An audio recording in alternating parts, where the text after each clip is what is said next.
In Tragedy, a true crime podcast, we discuss missing persons cases, violent crime, and other sensitive topics that may be difficult for some listeners. Listener discretion is advised. Our show is a place where every story matters and every voice deserves to be heard. To support this podcast, you can subscribe at www.tragedyaTrueCrimePodcast.com for early access to new episodes. And join our Facebook community, Tragedy, a True Crime Podcast, for updates, discussions, and ways to support the families we feature.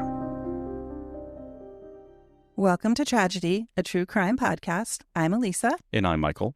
And before we continue learning about Audrey, we do have some small updates that we want to give you on some of the work that we've been doing, more behind the scenes work. We did spend some time in West Palm Beach, as you all know, and we have not done too many updates with that because we are still waiting to hear back from law enforcement. Well, let's be clear for a second. This is the Michael John Olson case. Yes, thank you for that clarity. We spent some time in West Palm Beach and we visited some of the sites associated with Michael John Olson's time there, particularly around the weekend that he went missing. And we did reach out to the detective who leads the case and her supervisor when we were there. Neither one was available. So we've sent an email.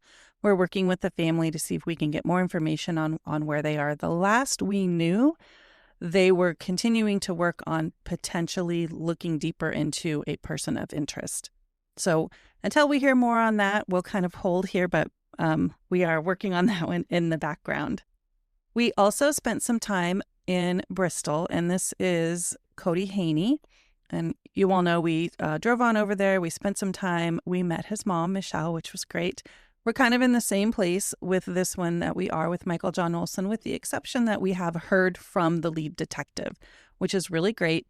We left a note on the sheriff's office door because they were not open the weekend that we were there. But I did hear back from Detective Tadlock, and we have sent some questions to him. He did indicate that FDLE, Florida Department of Law Enforcement, does lead this case right now. And so he is communicating with them to see if maybe we can get some time in front of them to go over some of our questions and to support some resolution towards finding out what happened to Cody Haney. And then lastly, along the same lines, we've spent a lot of time communicating with or attempting to communicate with law enforcement. So here in Wakulla County, we did go over to the sheriff's office. We didn't make an appointment or anything, and so it was really great to be able to talk to Detective Sirachi. He came out, spoke with us for maybe 10 or 15 or 20 minutes. He is working to find some time for us to get maybe in front of the lead detective on Jody's case, who also happens to be the supervisor of the person who leads Ian's case. So this would be really great. Yeah, hopefully we can get a twofer on this one. Yes, that would be good. But it was nice to be able to go over to the sheriff's office and meet some of the faces that we have been talking about for a while. And they've been obviously busy with a lot of things. There seem to be quite a few missing people in this area. There was something this weekend that happened. And so we look forward to speaking with them, hopefully here in the next 7 to 10 days. As we continue learning about Audrey and her disappearance, we'd like to welcome Maria Hadley to the show. Maria met Audrey at a mutual friend's bridal shower shortly before she went missing. Thank you for being here and welcome to the show. Thank you for having me. So before we talk about Audrey and we learn about Audrey, please tell us a little bit about you. What would you like to know? I'm kind of boring. I am a dining services supervisor. I work at a retirement community. I'm an avid collector of antiques, a lover of history, and somewhat of a computer geek. All right. Yeah, that's kind of a really eclectic mix. Yeah, I really like it. So when I introduced you, I said that you had met Audrey at a mutual friend's bridal shower, and I know it goes a little deeper than that. So tell us about how you met Audrey and your relationship with her. So that's a hard one because We met through my friend Marie Parker. Marie was getting married. Audrey was one of her bridesmaids, as was I. And the first time I met her was at Marie's bridal shower at the golf course that her Audrey's husband family owned. Um, and that was the first time I met her. And so I only knew her about maybe 4 months before she vanished. And I mean, I've been in a few bridal parties, and it's sort of like you meet these girls and you don't really know them, and then you're immersed with them for like 3 or 4 days, right? Everybody gets changed in front of each other. You get your hair done, you get your nails done. And so it's this really quick, like, touch that you have with people that you don't really know, but it's really, really serious because you're there in support of your friend, right? Yeah, well, it was more than 3 or 4 days because her bridal shower, I think, took place in, um, I want to say April or May, and we had it at the golf course. And at the time, I knew a lot of the people there, didn't really know Audrey. Uh, and Audrey was being a bad girl and she was smoking. So apparently, I was a smoker at the time, and Audrey was not supposed to be smoking. So we were the only two, like, aside from Marie, that were. And I remember her telling me at the time that her husband didn't like her smoking, but she didn't care anymore. She had this very flippant, like, for lack of a better word, screw him attitude. Like, I've had enough and I'm doing what I want. And at the time, I was seeing someone who was very jealous and overbearing. And so I identified with that and we spoke about it. And I think that was our like click, the thing that she identified with me. And I wasn't living in New York, I was living in New Jersey. So there was no facade that she had to put on for me. She felt like she could talk to me, I think, because she identified like with the same things that I was going through. So we clicked instantly. And did you continue that relationship with her on some level after all the festivities around the wedding ceremony? No. We were there the whole day for the bridal shower. The bridal Mm-hmm. shower was probably 4 or 5 hours long. And during the bridal shower, we were talking and we were swapping stories. I distinctly remember one of the stories, which it's kind of odd, but it is what it is. Um, I don't even know a good way to say this, but like it stands out in my memory. And it was something that she said to me regarding the fact that, her husband's idea of being romantic was walking up behind her when she was washing the dishes and saying something to the effect of, hey, you want to go F? I'm not going to say the F word. And her saying, that's not romantic. Like I'm here washing dishes, taking care of kids, and you're walking up behind me like, hey, do you want to go F? So it was like this whole conversation that we had where I think that she didn't have to project or portray this image that she had for other people of perfect life, perfect wife, because we were both swapping stories. And it was like an instant connection. At that particular time, her hair was all the way down to her butt. I remember she had this incredibly long hair and it was all the way down to her butt. And she was telling me at that time that she was going to cut all her hair off just to piss him off. Oh, wow. Mm-hmm. Mm-hmm. And she did. By the next time I saw her, which was like the wedding rehearsal, which was at a different restaurant. So the bridal shower was at the golf course that her husband's family owned, and her bridal shower was at a restaurant. I think it was Pegasus, but I'm not positive. Not that it really matters. But she had cut her hair all the way up to like her ears in a bob. Mm-hmm. So that's like So a change. That's not necessarily a behavioral change, but that's like an unusual change that someone would make. And then you wonder why, right? Well, it was like almost like staking your claim, like saying, "No, this is me. Get used to it. Mm-hmm. I'm going to be who I am." I remember her saying that he was a fanatic about her long hair, and she was going to cut her hair on purpose because he liked her hair long. She was going to cut it short. I distinctly remember that, almost like a rebellion. Mm-hmm. Yeah. And do you recall any other conversations like what you're describing? Oh, Obviously, yeah. there was a wedding, so you guys were able to get together again. So when we had the bridal shower, she had these pants on. And again, we had swapped stories about jealousy and possessiveness and ridiculous behavior, like on my boyfriend at the time's part.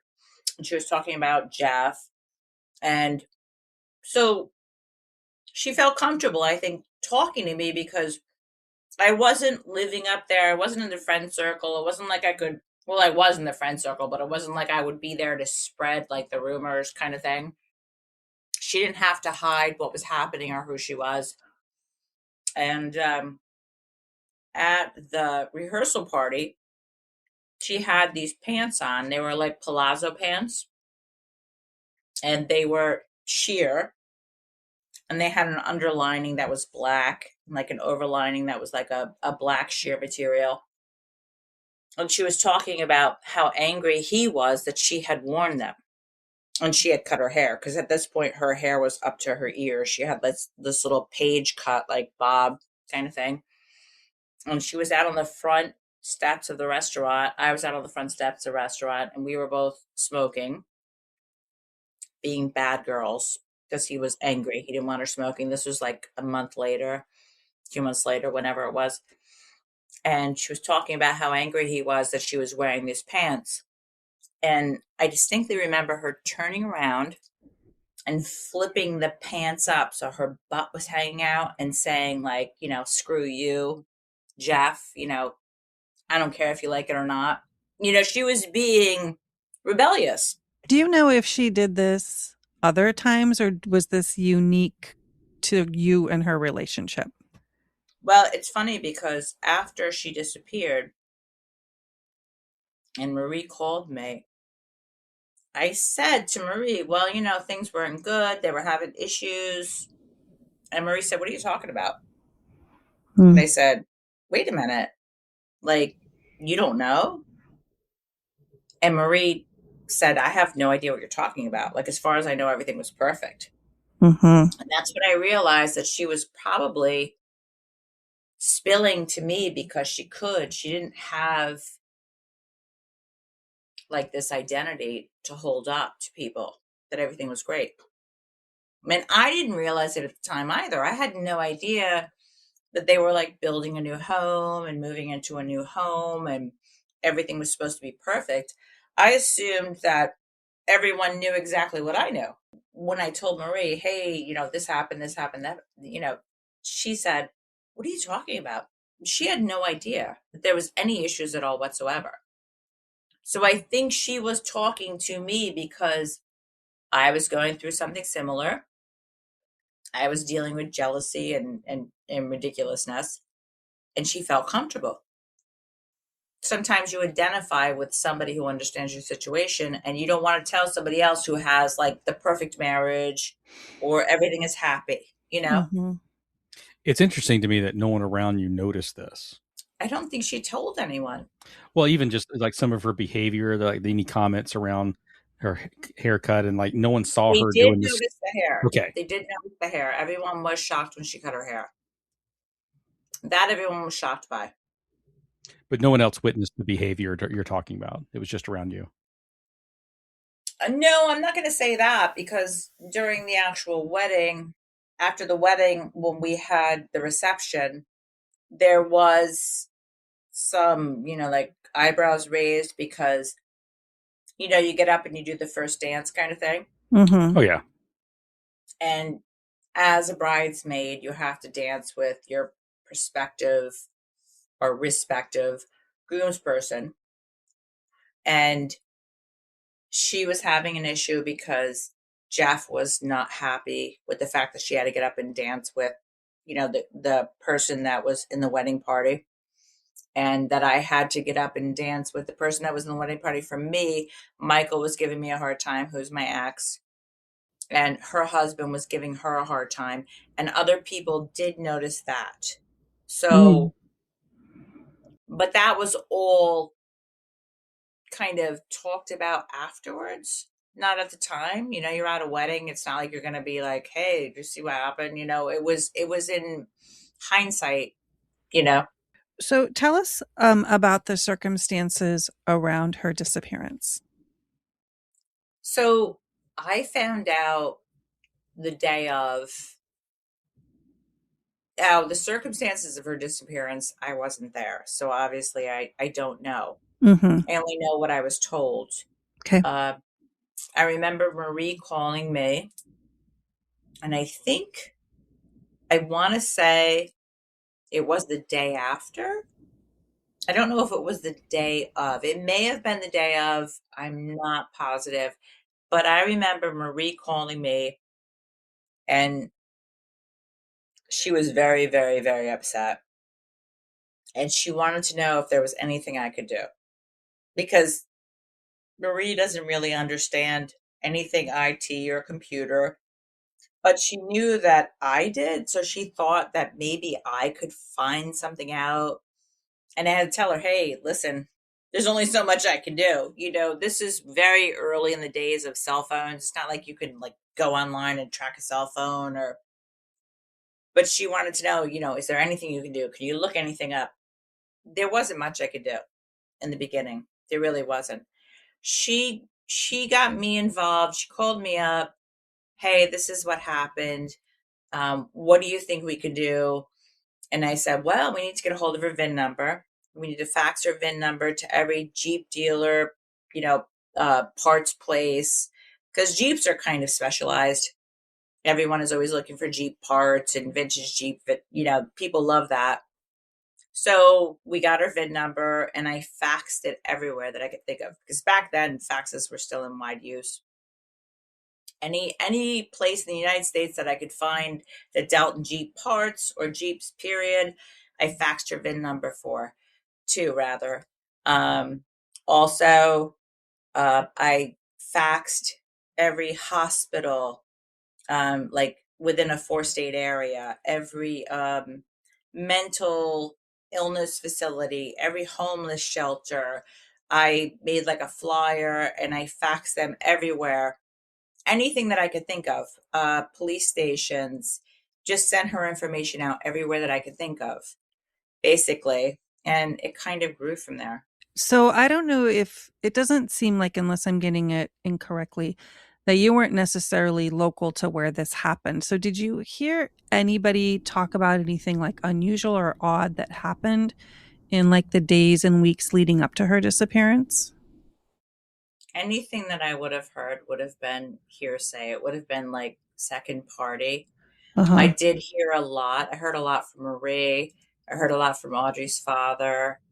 Um, I heard a lot from her friends. I actually drove to New York. I remember meeting with Karina at her house and Marie and another friend, Dawn. I did drive up to New York. I went out on the searches with them. We organized searches. We did grid searches. I was involved in a lot of that, kind of spearheaded it and like figured out, the route home, where should we search, try to recruit people. And I did hear things when that was happening. But any firsthand knowledge? No. No, I mean, I heard from Audrey's dad. I did talk to her father. He did tell me that he saw her purse at the house the morning she disappeared. So apparently, the morning Audrey disappeared, uh, when people were finally notified, which happened apparently later in the morning, not early, they all gathered at Audrey's house. And Ray, her dad, swore that he saw her purse there, which we all thought was very strange because Audrey was a smoker. She wasn't supposed to be smoking, but she was a smoker. And any woman who's going to work for a 3 to 11 shift at a long-term care facility is going to be carrying a purse, A. B, if you're a smoker, your cigarettes are going to be in your purse. And Ray swore he saw her purse at that house. How did her purse get there and she wasn't there? So that was a big thing. I want to go back for a second when you start talking about organizing these searches. Sure. Outside of the route, how were you determining where to search and how you prioritize those things? The route from where she disappeared to where she gets home, from there to her house, from where she worked to her house, is pretty straightforward. It wouldn't be, there weren't 1,000 ways to get there. It's pretty much a straight shot. So we were going along the lines of the route she normally traveled. You wouldn't travel a different way unless there was, a crash that closed down roads or a flood, or there would be no reason.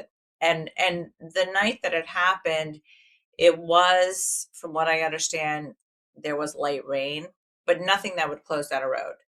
And there were no reports of any trees down or car accidents or anything like that. We checked all of that. So we went with the route she would normally take.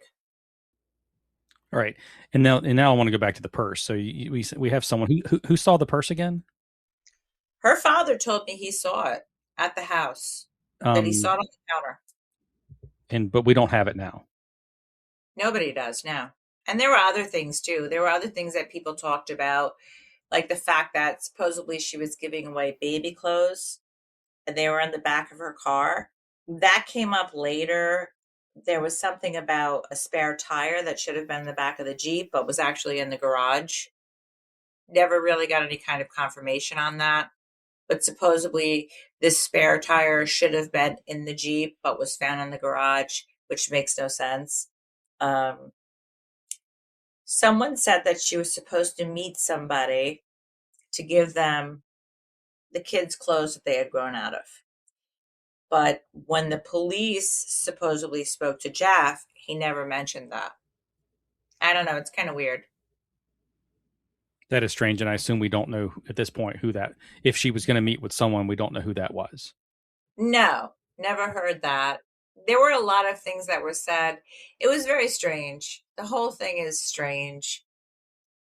None of it makes any sense at all. There was, I think, 12 miles from where she worked to home. And, that's another thing too I should probably mention.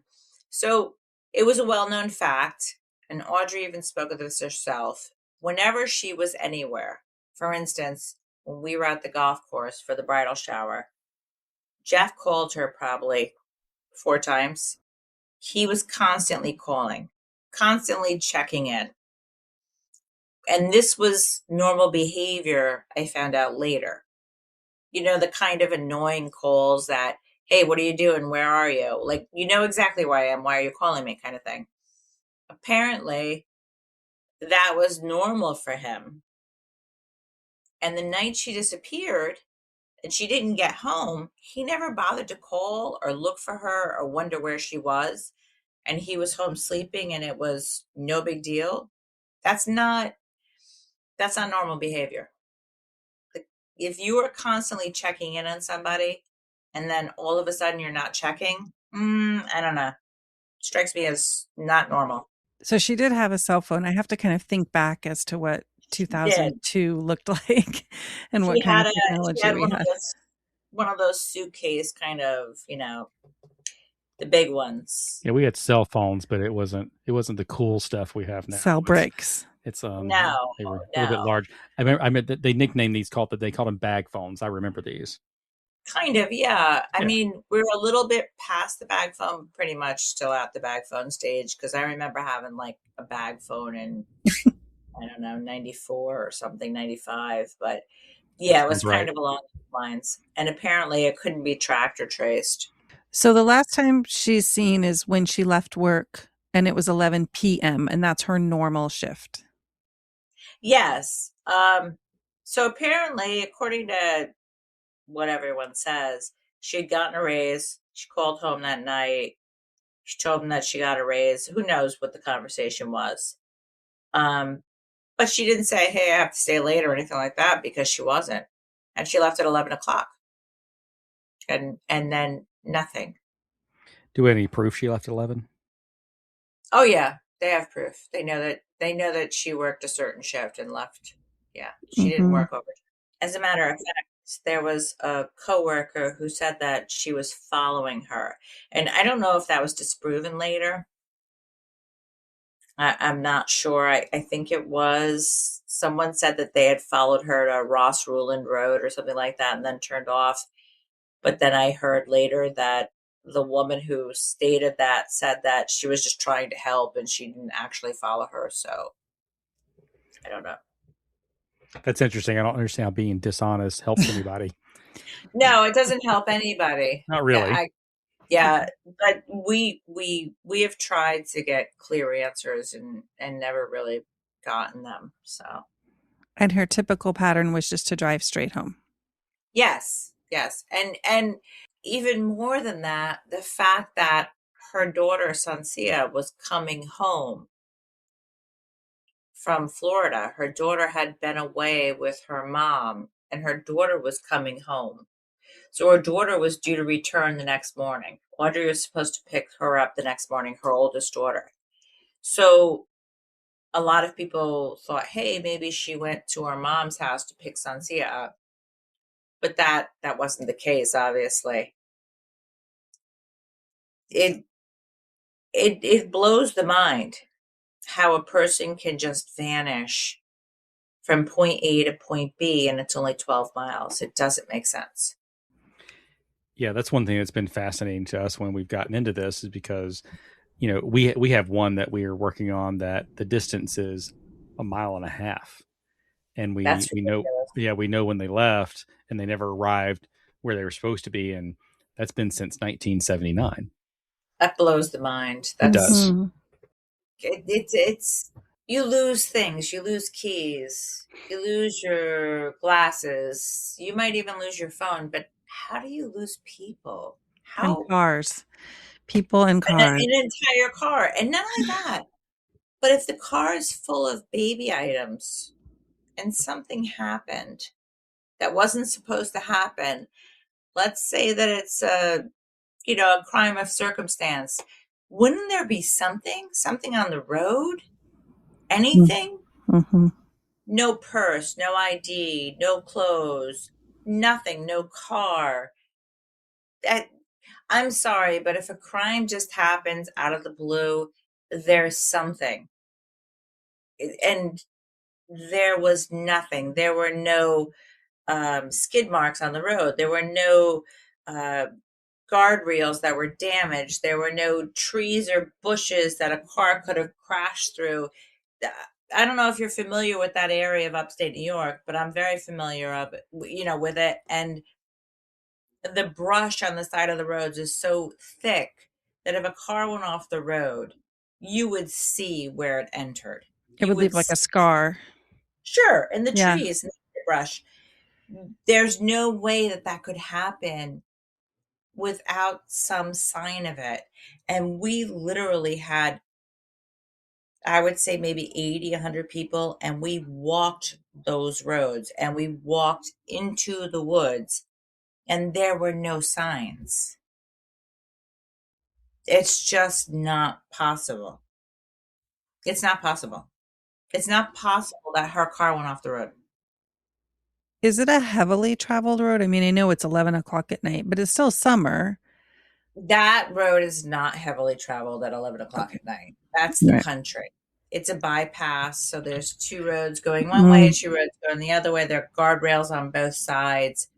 If someone goes off that road, you are going to see damage to a guardrail. You're going to see damage to the trees or the underbrush.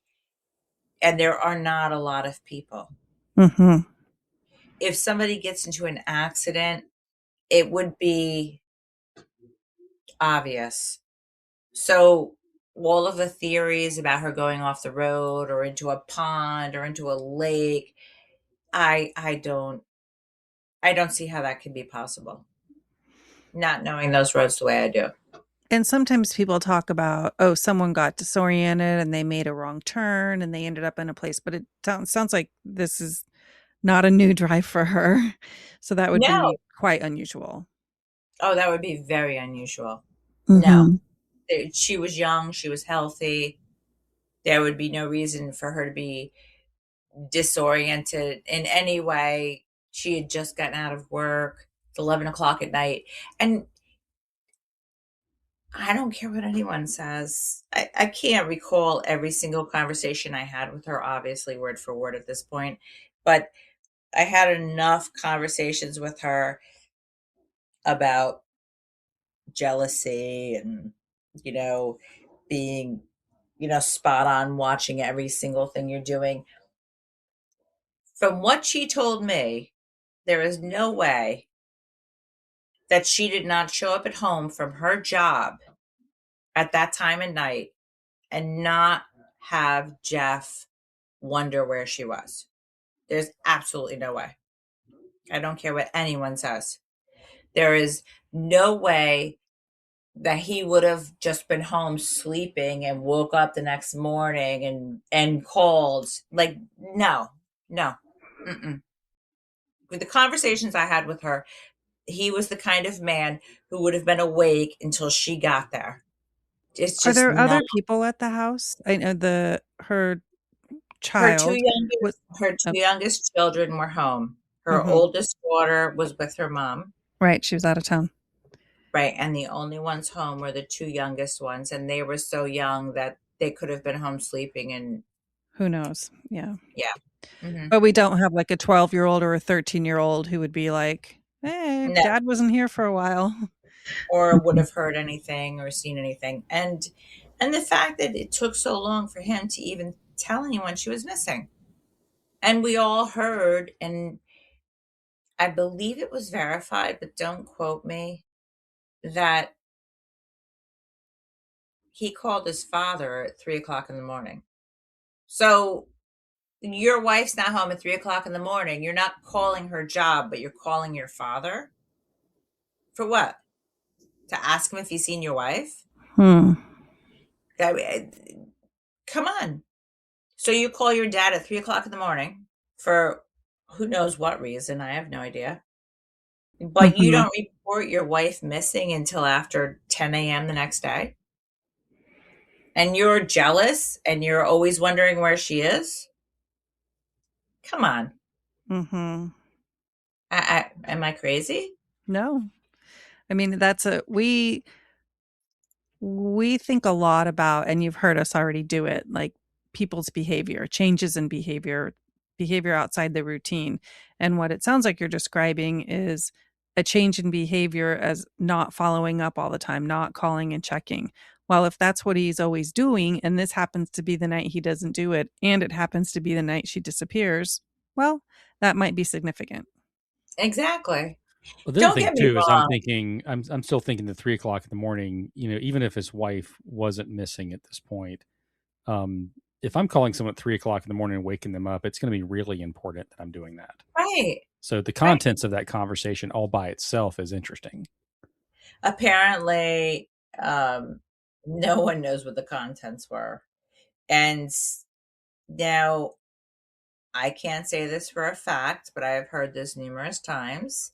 And I think I even saw it reported in the news once, maybe on one of the TV episodes they did. Uh, his father's wife, who happens to be Jeff's stepmother, I don't remember where I heard this reported. Maybe you could research it and find out. Said that she didn't remember anything because she had taken too much sleeping medication that night. Hello? See, and I would want to know, do you always take sleeping medication? Is that normal? Or did you just happen to take it that night? I just, oh, I don't know anything about that phone call. I was asleep. Yeah, I agree with you. Hmm. There are a lot of little strange things and a lot of large strange things for that matter, um, with this case. All I know is there is absolutely no way that woman left of her own accord. Absolutely no way. There's no way. She was like the perfect mother. I remember her walking around the baby shower with a baby in her arms, on one arm and doing stuff with the other. And like her kids were everything to her. There's no way. There's no way. And even in the short period of time, like the way she talked about her children, there is no way that she left without her children of her own accord. And I'm sorry, I don't know Jeff. I met him, twice briefly, but I do know that the whole time we were doing everything we did after Audrey vanished, he was never there. We did multiple fundraisers, pig roasts, searches, charity auctions, candlelight vigils. I was the one who created and ran the whole website. We did not have a peep from him. Nothing. If you care about your wife, where are you? What are you doing? He participated in nothing. How do you explain that? And don't tell me it's because you don't want your face in the news.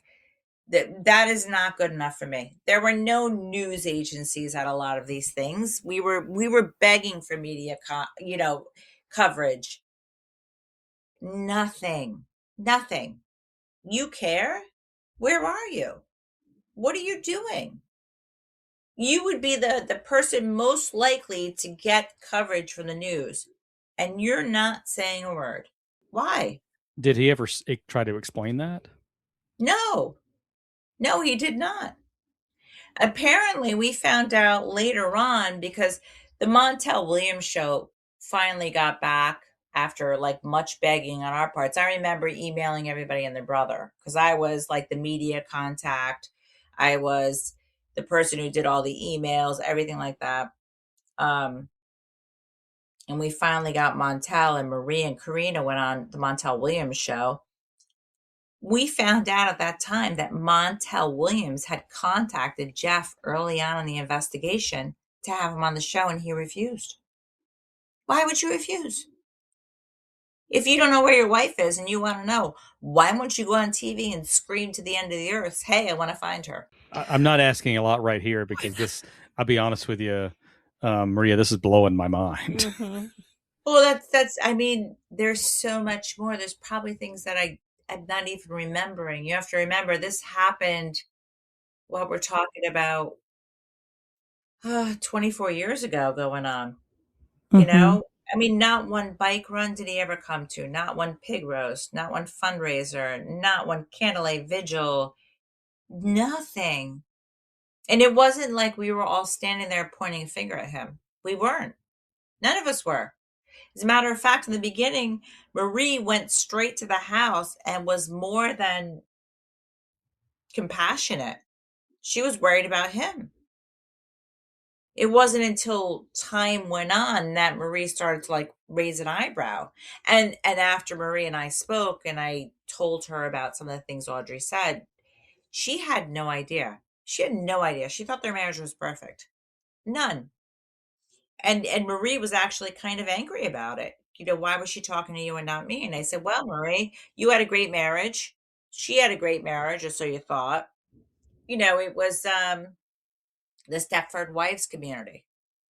I wasn't pretending anything. I was sitting there going, yeah, the guy I'm with is a total jerk. I can't wait to get rid of him.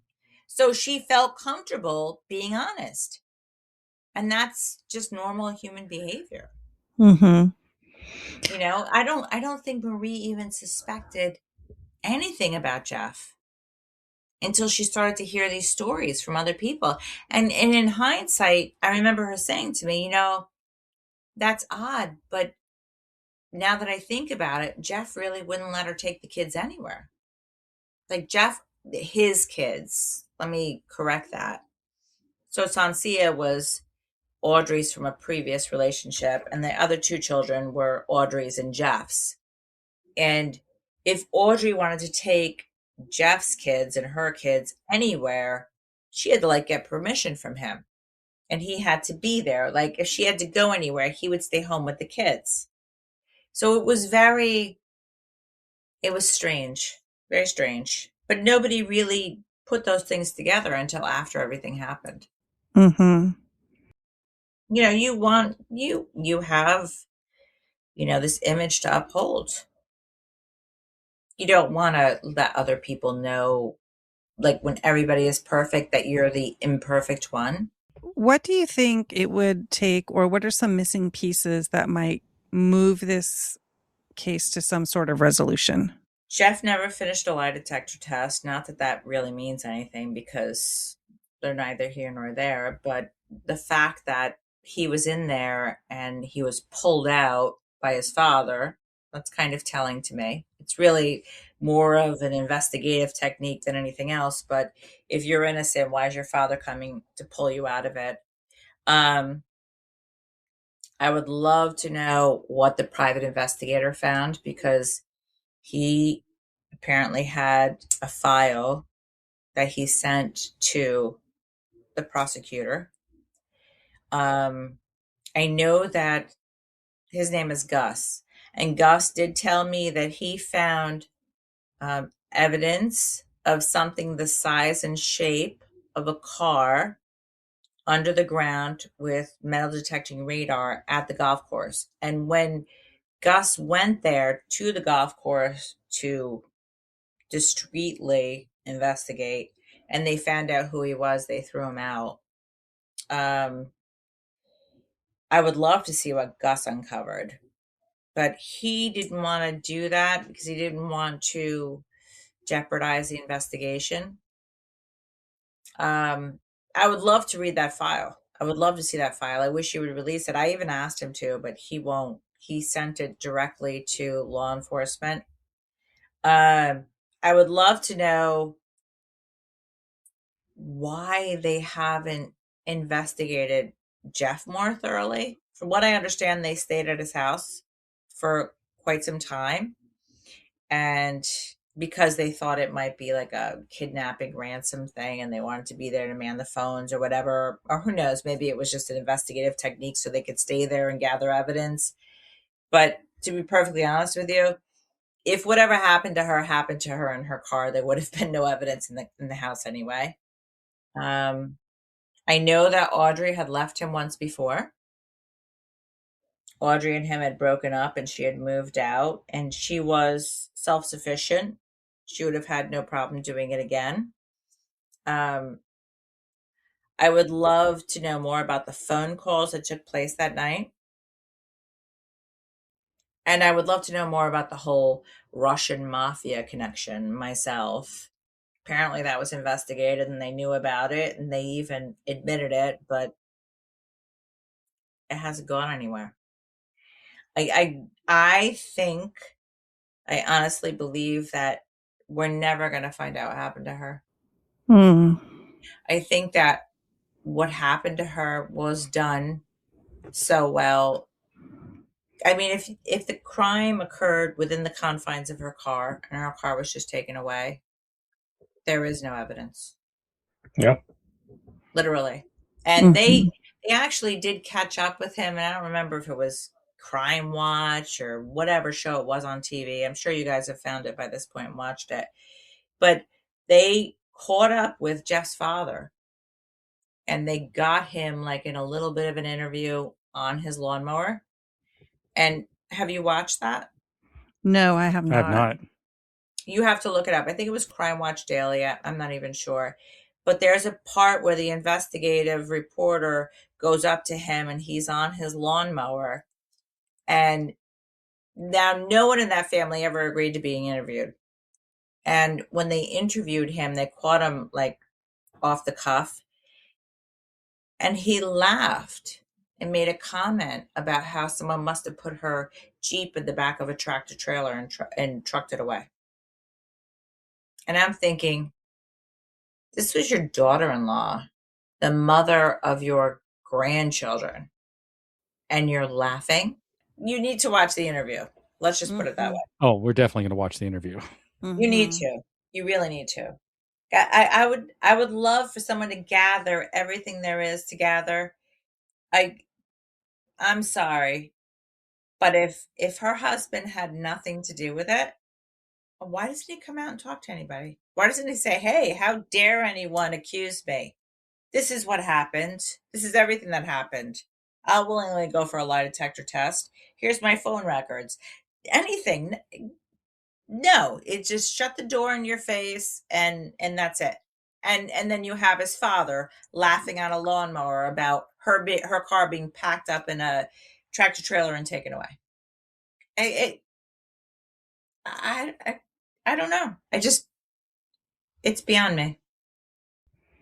Yes, there are some similarities between what you're describing and some experiences we have had with some of the other stories that we have covered, where the person that you would think would be the most vocal and want to solve whatever happened to their loved one is the person who is not speaking and actively getting in the way of other people speaking, and so as you're telling this story, unfortunately, this sounds extremely familiar to us. Have you spoken to Maria? Not officially, but we are. Okay, so now you can ask her about this, but from what I remember, and I have this like from a good source, Sansia was supposed to go back home to Audrey's the day Audrey vanished. Sansia lived with Jeff and Audrey. Sansia was Audrey's oldest daughter from a previous marriage. Sansia had gone to Florida with Audrey's mom and was returning. Now, Sansia lived with Audrey and Jeff. Audrey vanishes. The day Audrey vanishes, Sansia goes back to live with her father. Now, if you think your wife is coming home and your stepdaughter lives in that home with you, are you going to send her to her father's house?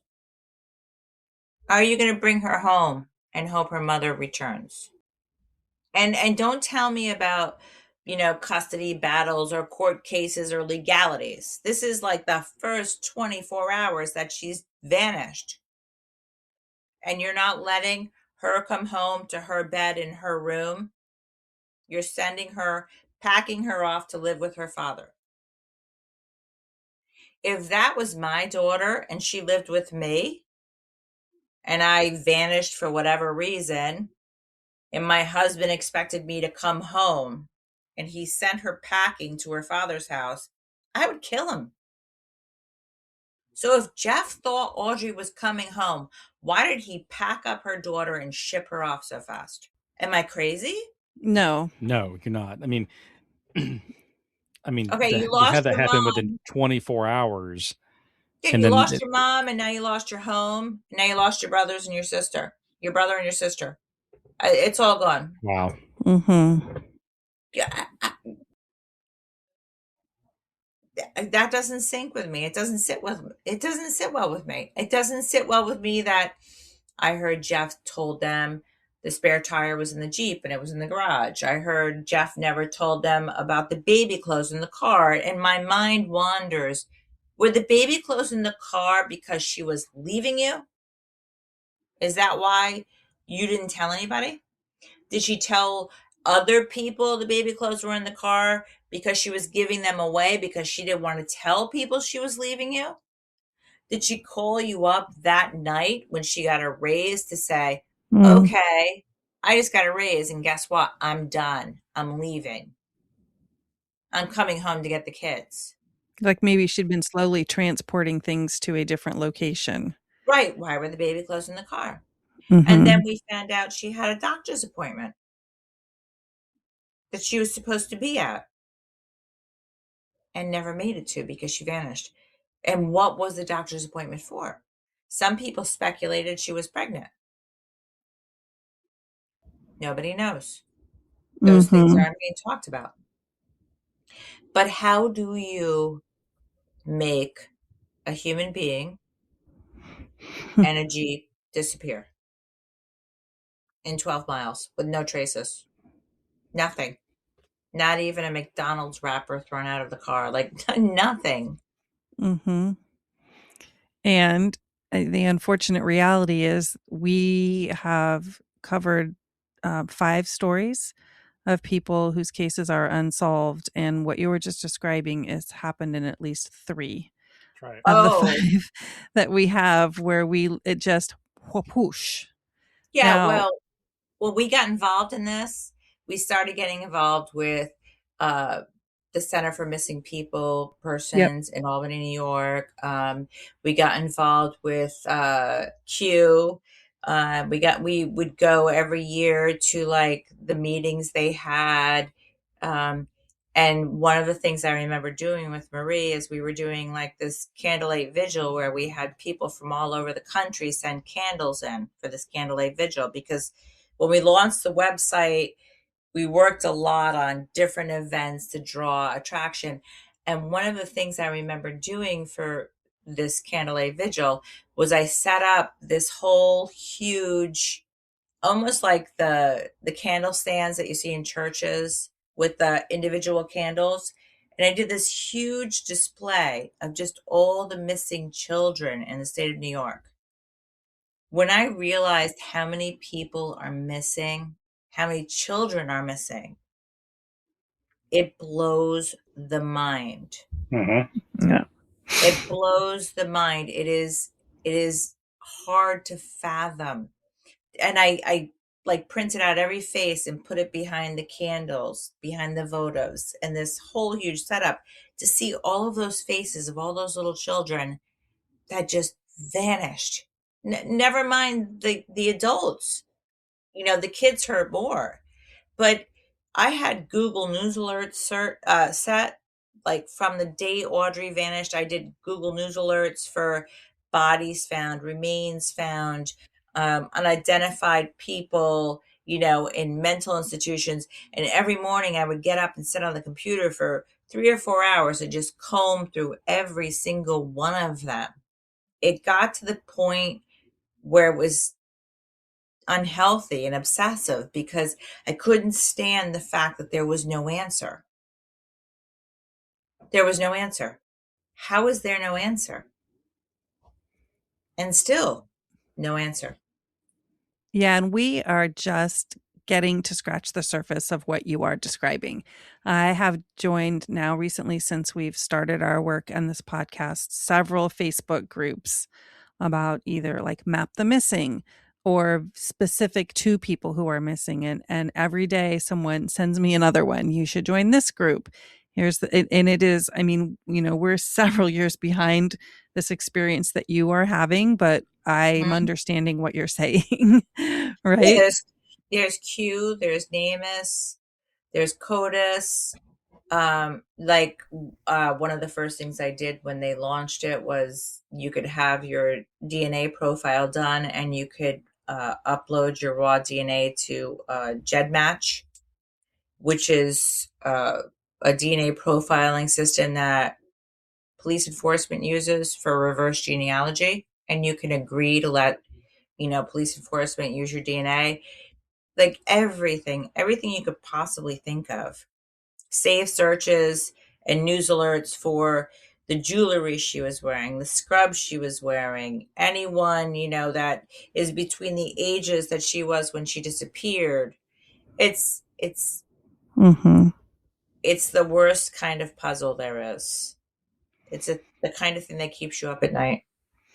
Yes, we describe what we're doing as a puzzle as well, and that sometimes it just takes that one last piece to complete Yes. the puzzle. Hmm. And that's an analogy that I've used several times since we've sort of started this journey. So, as we kind of get to like a wrap of our conversation with you, is there anything that you would like to share that you haven't had the opportunity to share? Yeah, actually. I haven't had the opportunity to share this. Just this one question. Jeff, why aren't you saying anything? Why aren't you talking? Why aren't you being interviewed? Why don't you stand up for your wife? You've been listening to Tragedy, a true crime podcast. Our purpose is to honor victims by sharing their stories through the voices of friends, family, and those whose lives were forever changed. If today's episode resonated with you, we encourage you to subscribe, leave a review, and share the podcast so these important stories continue to be heard. Together, we can preserve their memories and ensure their voices are never forgotten.